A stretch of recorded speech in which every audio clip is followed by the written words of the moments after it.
All right, hey guys, OFD checking here. Friday evening watch fun. And man, I have a beautiful one here, guys.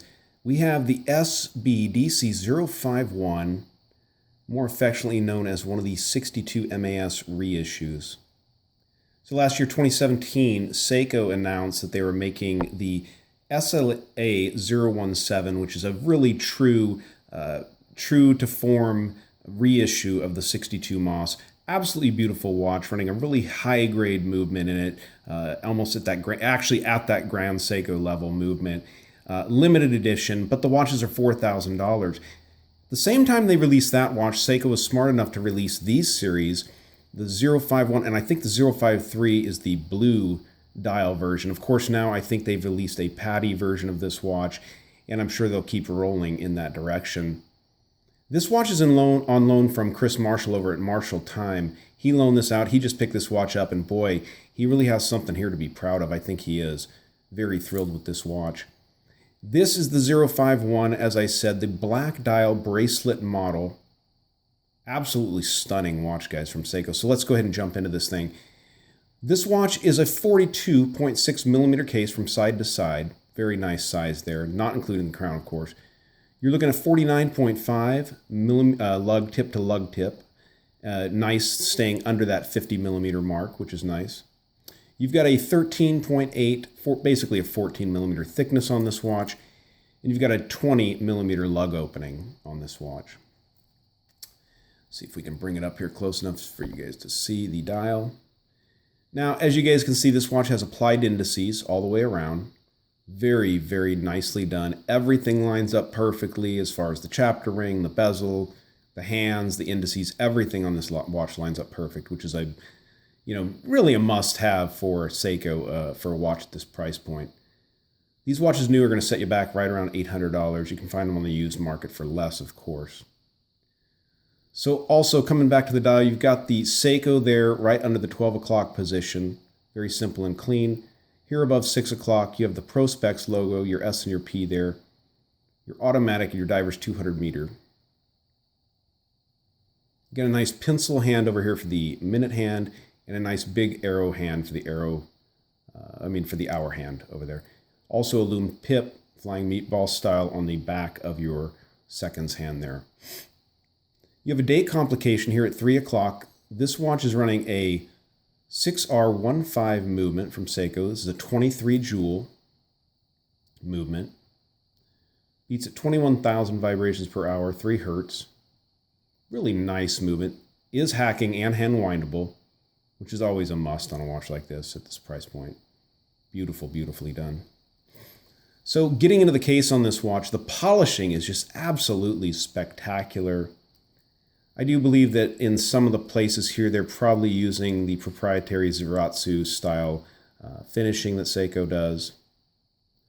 This watch does have a sterile crown. I think the SLA017 has a signed crown on it. But amazing, amazing polish work on this case. Brushing on top there. A stellar polish here, and then additional polishing down below. But I think that this top piece here may be some of that Zaratsu. It's just mirror-like. It's absolutely amazing.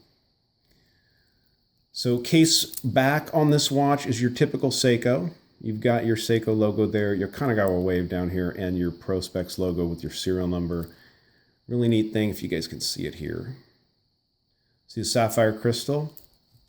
That's really nice on a diver from Seiko. I mean, Seiko is one of those companies that has so many proprietary things from their loom, their polishing methods, and everything like that, that generally they'll put hardlex on watches. But at the higher price points, they're higher grade, and the Grand Seikos and stuff like that, they are using sapphire.